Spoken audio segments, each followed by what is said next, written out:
Good Tuesday morning.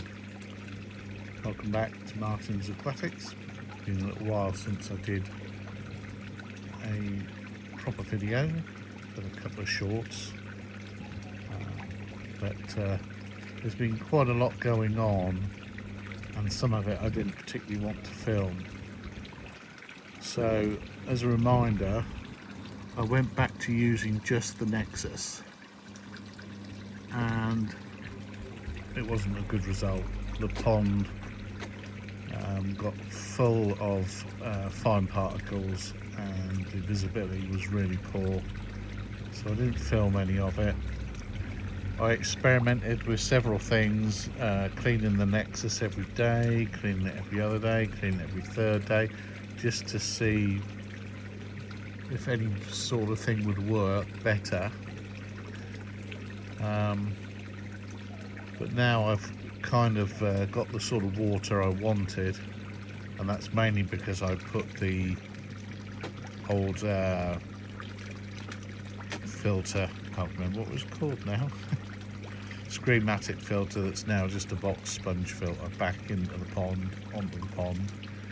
And I've changed a couple of things pump wise. I've taken the bottom drain out, and the reason I've taken the bottom drain out is it sits up about a foot off the bottom, this big tall plastic solid pipe, and I didn't like that. I've had a couple of fish with marks on them, and I kind of wondered if that was, they'd been rubbing on that and causing the marks. I've also taken the auto feeder off, and as you probably would have noticed, the fish are feeding while we're talking here. And the reason I took the auto feeder off is that particular design of auto feeder drops the food in a little small area, and the fish were really scrumming and fighting to get to it when it started dropping, and quite a few of them had split fins. So I've gone back to manually feeding, and most of their fins have healed up now, so that has sorted that out. Going back to the two filters, I was running the Nexus off a 10,000 to 20,000 litre per hour variable DC pump, and according to AI, that pump was probably too powerful. You need to be perhaps a max of about 7,000 litres per hour with a Nexus 220. So I've put a 6,000 litre per hour Oasa pump that I had on it, and that doesn't have the facility to connect to the bottom drain, so that's another reason why the bottom drain is gone. But I do like the fact that it's quite a rounded pump, if you see what I mean. It's not got angles on it for the fish to damage themselves on, unlike the DC pump. And I've placed that pump in that corner, which is the deepest part of the pond, and the pipe runs along the bottom edge there and then up and out into the UV and then into the Nexus. And that slower flow rate appears to have made quite a big difference on the amount of fines the Nexus is catching. The water is the best it's been all summer, and I'm only cleaning the Nexus every 3 days, so it's not like I'm doing it every day. Whereas of course I've also got this guy, the sponge filter, taking out fines as well.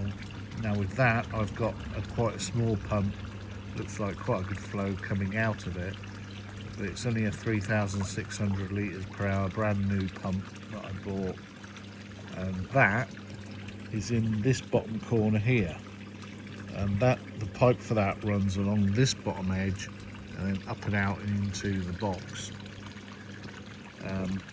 My thinking being, with the pumps as far away from the filters as possible, that will help the water flow around the pond, and meaning, you know, all the water should get filtered rather than just a small area. And the result has been really positive. You can see for yourself the water's lovely and clear. you can see the fish very, very well. Now, there is a slight tinge to the water, and that's because I did an acroflavin treatment yesterday. My second biggest shower developed quite a lot of, this one here actually, bacterial issues. He had reddening of all his fins and his tail. He was sort of sitting like that in the water with his nose down and his tail up, actually out of the water, staying in one spot, and was really unwell. So I did an acroflavin treatment a week ago, and as you can see, he's perked up and he's acting normally now. All the redness has gone. And I did a second treatment yesterday because the Shiro at Surrey, the black and white fish, has got a couple of red sores on its head as well. Remember I said earlier that a couple of fish had red sores. You can perhaps just see the red sore.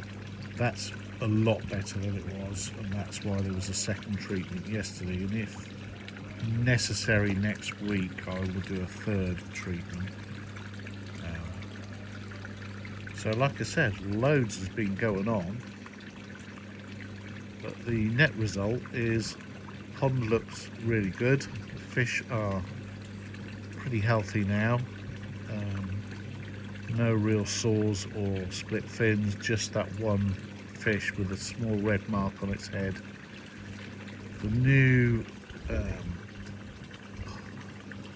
Hyatt Surrey, it's down there somewhere. He's doing really well, feeding really well. Sorry about the wobble there. Yeah, I'm really happy with the pond now. So that's the update. Quite a long video for me, but there was loads to tell you. Catch you in the next one.